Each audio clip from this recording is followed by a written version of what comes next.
Hey y'all, welcome to my podcast. My name is Zia and I'm super excited. Welcome to IDK What to Call It, where we talk about anything and everything with politics and religion. I'm super excited to be doing this podcast. I've been putting this off for some time now and I finally just said, you know what's the worst that can happen? And here I am. So thank you for watching me and thank you for listening. And I hope, you can continue to join me with this journey. Yeah. So, a little bit about me.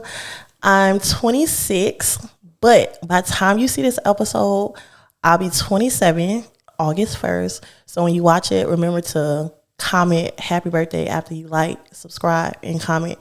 We're going to be on all platforms, TikTok, Twitter, not X, Twitter, Facebook, and Instagram. IDK What to Call It with the number 2.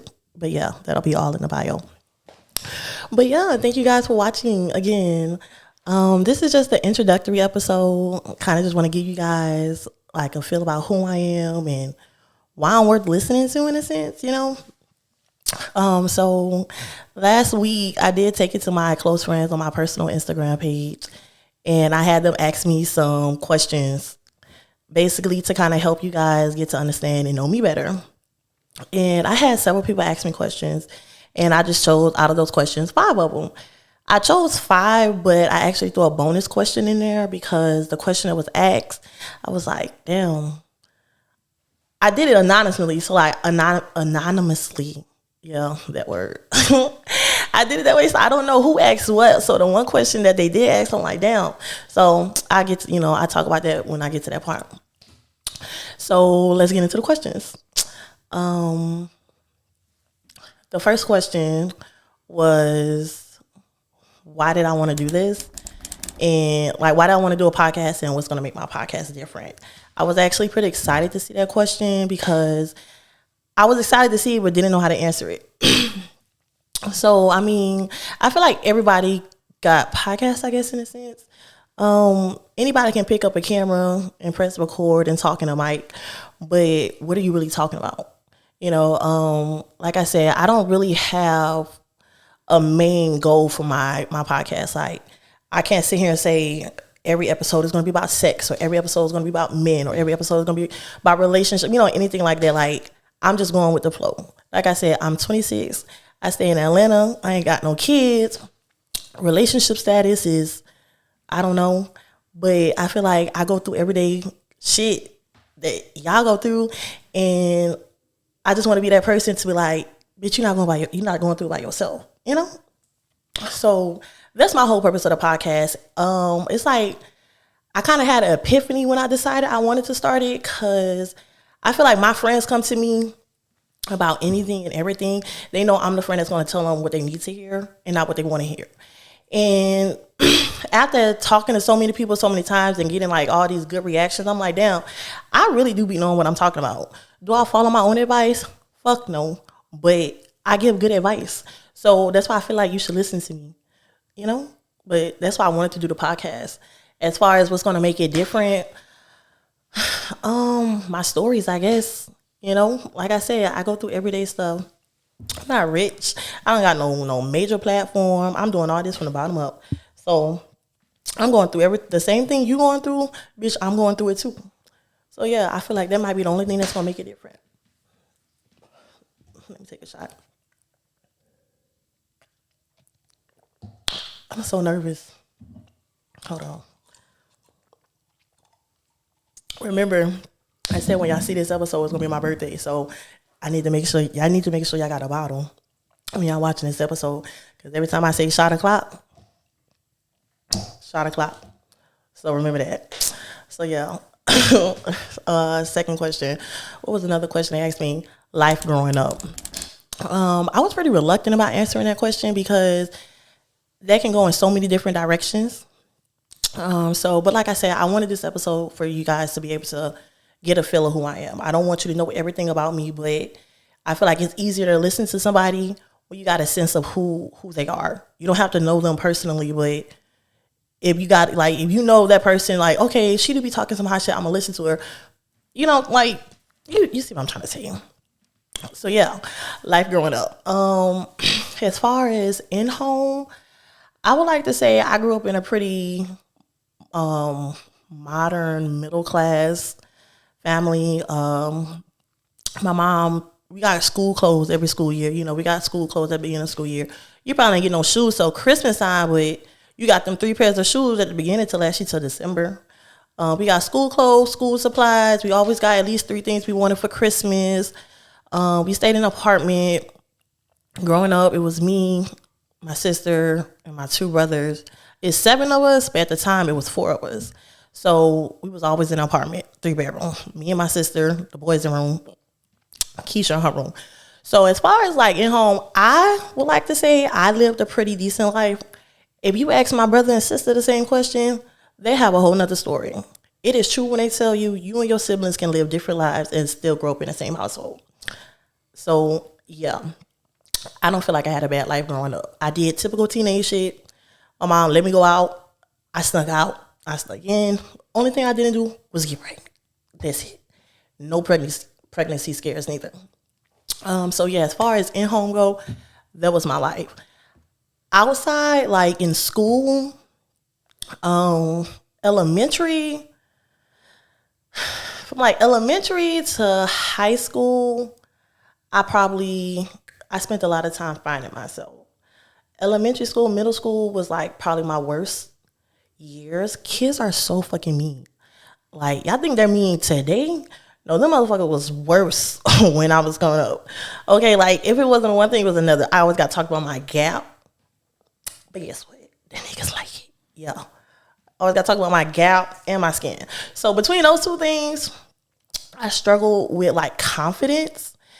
Like I said, elementary school, middle school. I got to high school, and I kind of just, like, at that point was like used to it. So that wasn't stuff bothering me no more, but I still hadn't reached that confidence level.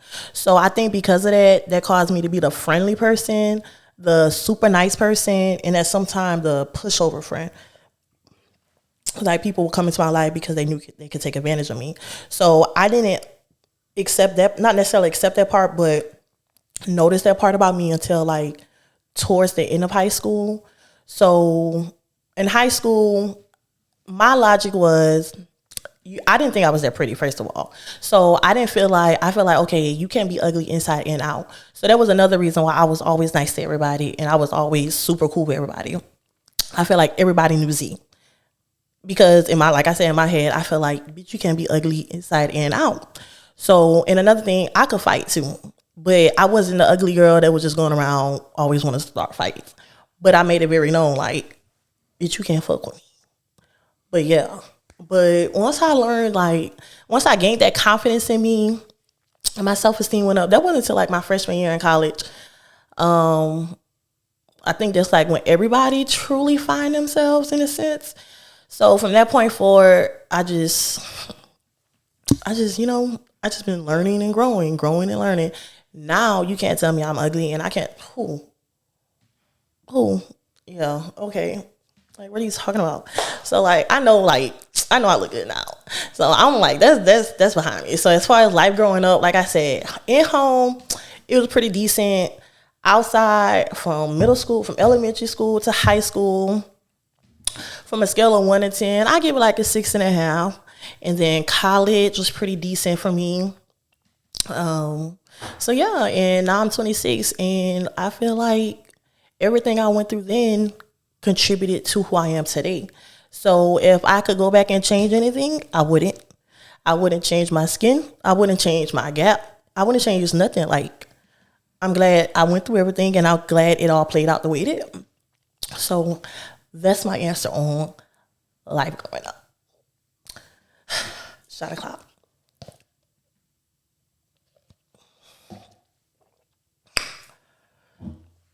Yeah. See, I typically don't chase, but due to unforeseen circumstances, I'm going to chase today. But yeah, that was question 2. Question 3 was one of my greatest accomplishments. That was another question I didn't want to answer because I'm an overthinker.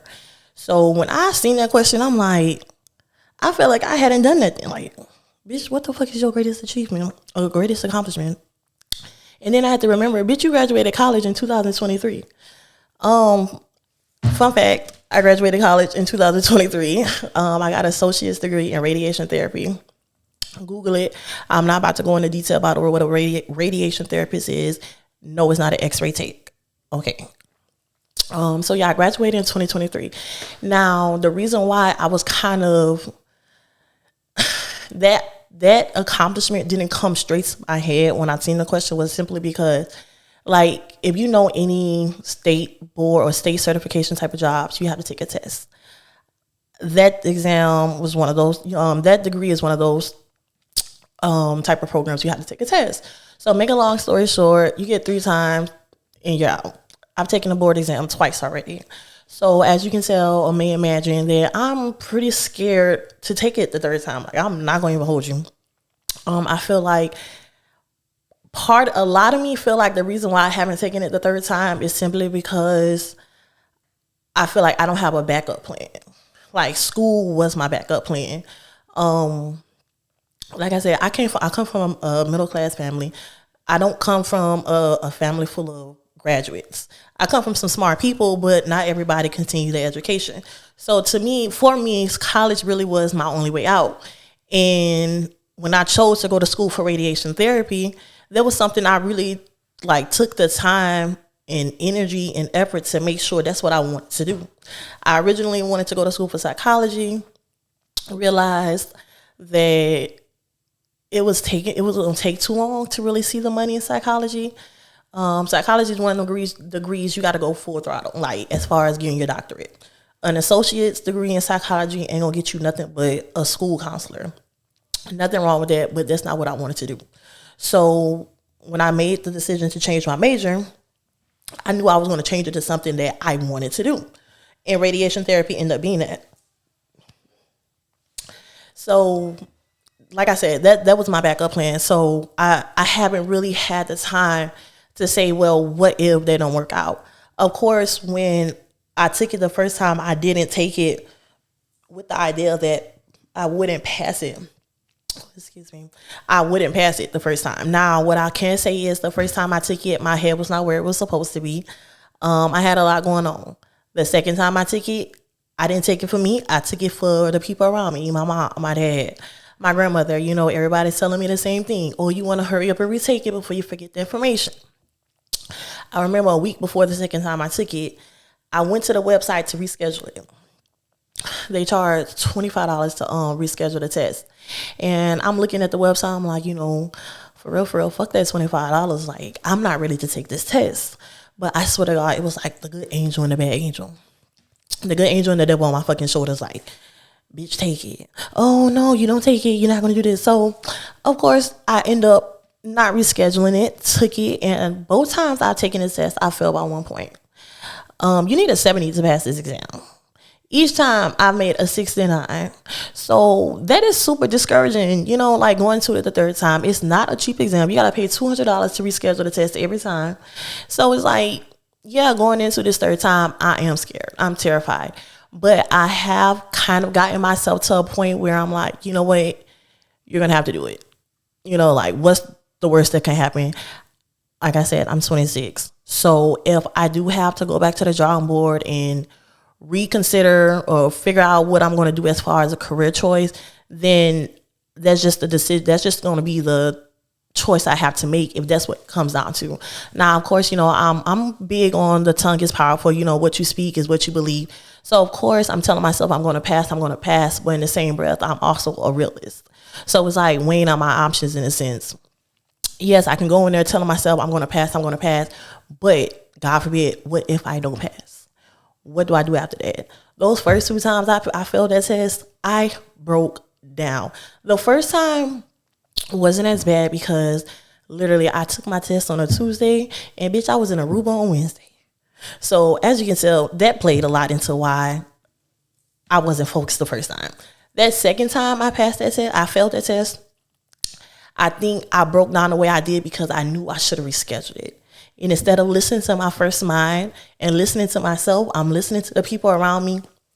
I failed the test, and I just remember being depressed. I'm talking about real clinical depression. Bitch, I only got up to use the bathroom. I ain't do shit. I ain't wash my ass. I ain't eat. I ain't care to do nothing. It literally took me to I think it was like the 4th day after I took my test. I'm like, you know what? Bitch, the world is not going to stop spinning because you failed this fucking test. You failed it. What you got to do? You know the information. You know it enough because you're failing it by 1 point. So it's like you're doing something right, but you need to figure out what it is you're doing. So that's why I say, like, as far as at the moment, my greatest accomplishment is graduating. If you've ever been to school, if you graduated, whether it's a certification, associate's degree, bachelor's degree, whatever you went to school for, this shit is not easy.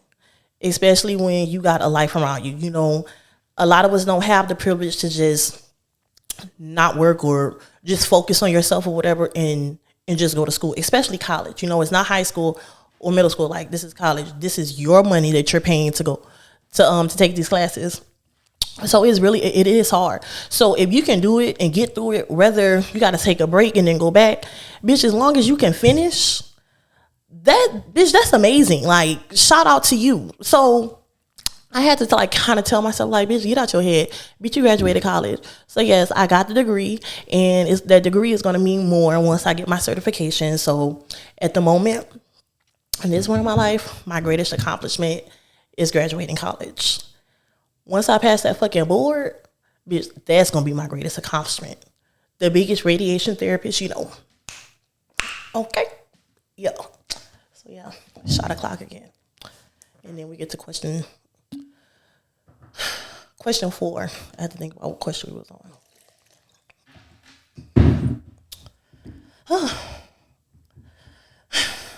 I feel myself loosening up. I don't know if it sounds like it, but the more I talk, I'm like, okay, I'm doing this. You doing this. That's the Leo in me. I'm telling you, the most amazing person in your life is a Leo.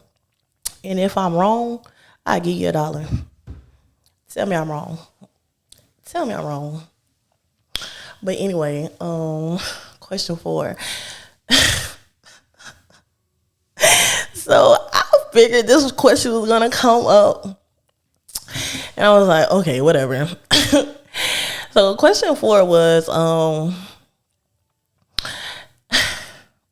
how is it like dealing with a nigga in jail / prison, and do you plan on being with him when you get out? Hold on.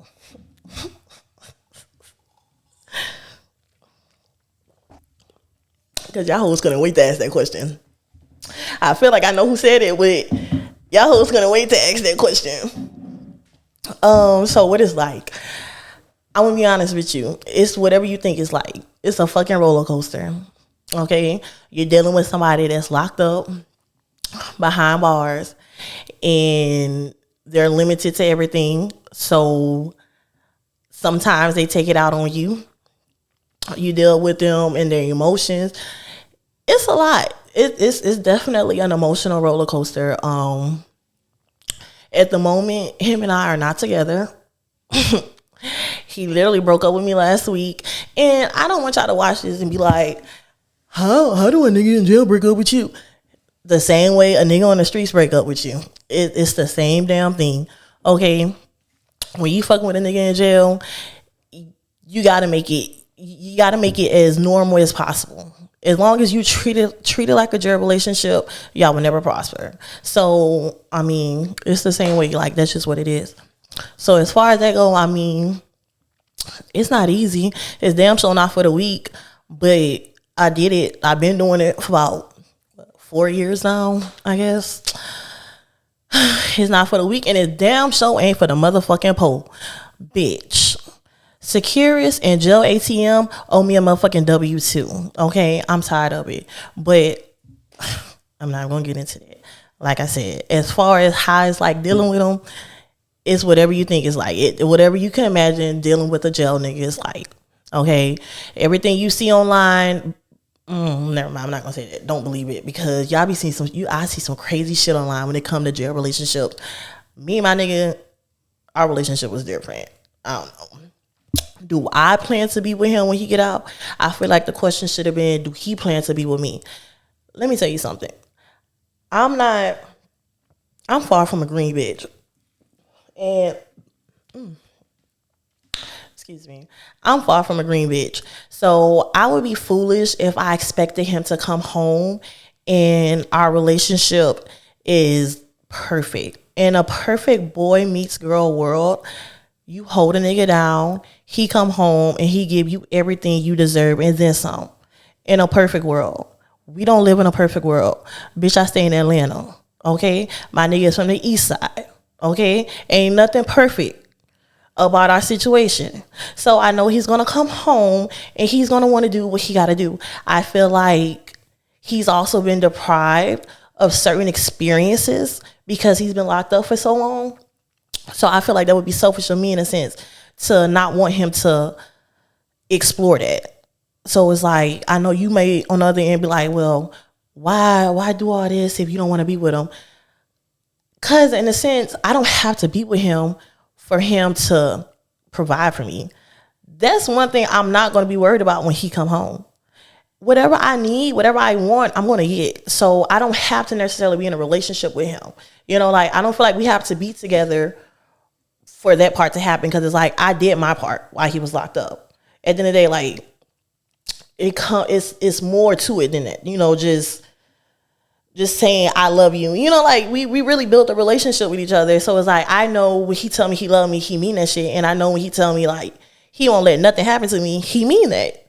So if he come home and we don't be together, I wouldn't be mad. I wouldn't be sad. I wouldn't be hurt or anything of that nature. It's just like, you know, it is what it is. I just don't want to be naive. Being naive is how you get hurt. So as long as I'm being realistic about the situation and being smart, I'm protecting myself at the end of the day. Like I said, I don't feel like we have to be together for our relationship to be a relationship, if that makes sense. So yeah, do I plan on being with him? Shit. Like I said, we not together right now. Bitch, I cut my hair. Oh yeah, hold on. Let's talk about my haircut for a quick second. Bitch, I cut my hair today. And when I cut my hair, I cut off all my problems. Okay. So like I said, me and him is not together at the moment. He broke up with me, and that's fine. That's cool. Do I plan on being with him? If we together at the time when it happened, it happens. But I'm not holding myself. I don't want nobody to feel like I'm that girl that's like, oh, I'm gonna wait for him. He know I'm not gonna wait for him. I've been waiting for him. But if another opportunity presents itself, then, I mean, look at me. Like, look at me. Why should I just continue to sit around and hope and pray that one day he want to be with me or he want to make it right? Like, I love him. I love him to death. Like, without a shadow, like, that's my dog for sure. But right now, at this point in our relationship, I don't know. It's very confusing. It's very toxic.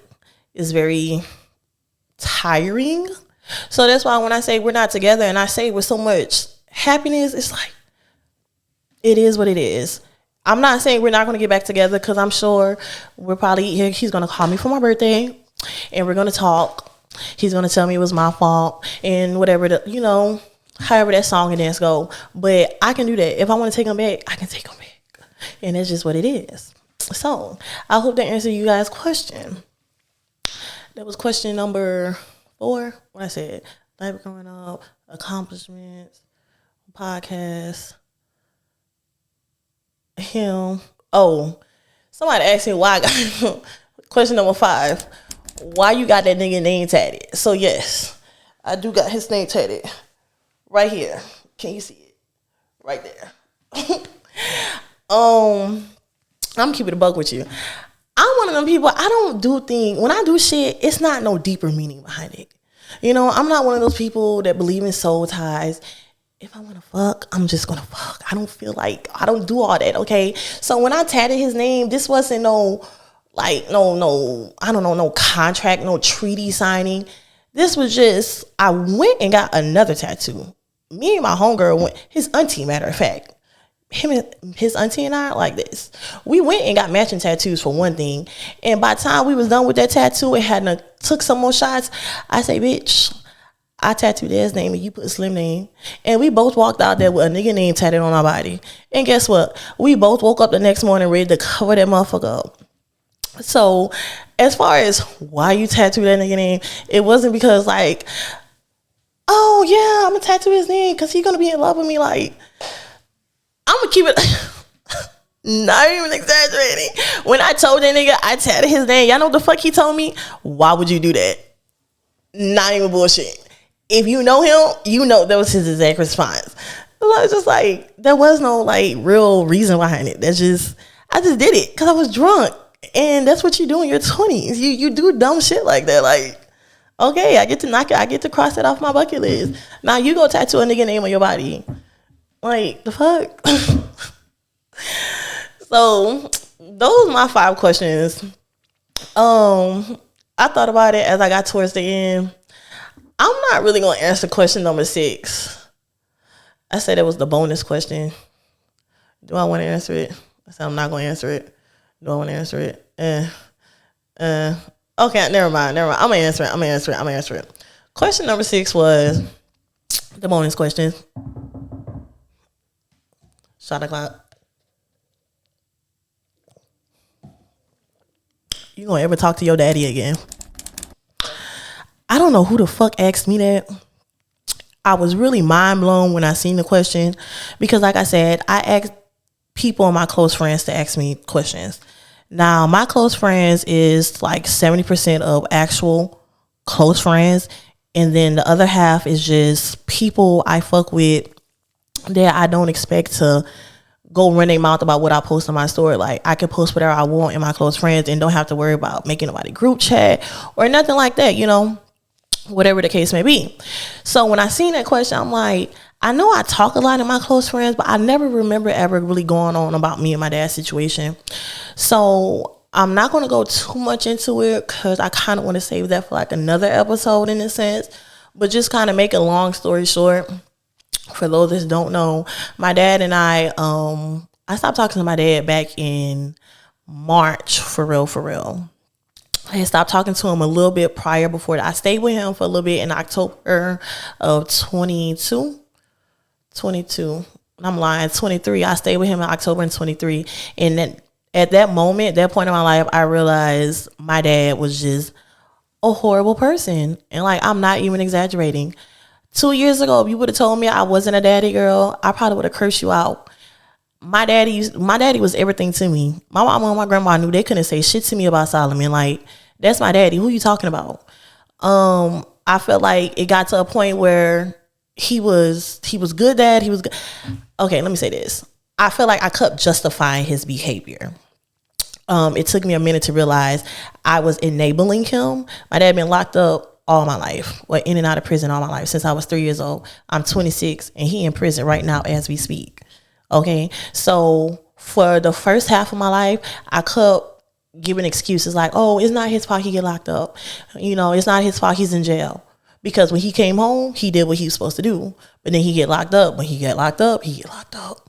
Okay, he ain't going to the county. He ain't going to the motherfucking state penitentiary. He going straight to the feds. So every time he sit down, he's sitting down for some time. So for a long time, I kept enabling that, kept justifying that behavior until I realized it's not fair. When I finally gained a voice and kind of like realized, like, stepped back and looked at the situation like, you are just the man that nutted in my mama. So, you know, when I realized when I needed him to be there for me, he wasn't there for me. Things just went left. I got into it with his girlfriend, and he actually called me like 2 months ago. He called me in May. He called me trying to hold conversation, and then it ended up, I can tell he just needed some money or whatever. But I didn't really pay attention to the conversation, because I ended up telling him I was going to just call me back. And when he did call me back, I never answered the phone. That was back in May. So as far as, are you going to ever talk to your dad again? I mean, I answer the phone for him when the calls is free, but I'm no longer going out my way to make sure he's straight, because I was the only child that did that, and he didn't appreciate that. Like, in his world, I'm the dad. What I say go. You know, like, so I just don't got time for that. I just don't. I don't have time for that. Like, that's just how I feel. So as far as, am I going to talk to him? Like I said, I answer the phone when the call is free. But as far as rekindling a relationship, building a relationship, I honestly don't care to have a better relationship with my dad. I was the only child that gave him that opportunity, that, you know, that relationship, but he couldn't get right with me. So I hope he can get right with my younger siblings. You know, the ones that are like 10, 6, and 7. I hope he can make it right with them. Because as far as his older kids go, I don't know. My brother, he might be in good with them. But as far as me and my sisters go, I feel like he's dead to us. So that's just what that is. But, yeah. Hold on.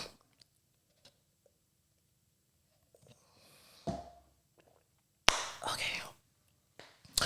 So those were my 5 questions plus a bonus. I hope those questions and answers gave you guys a little insight to who I am,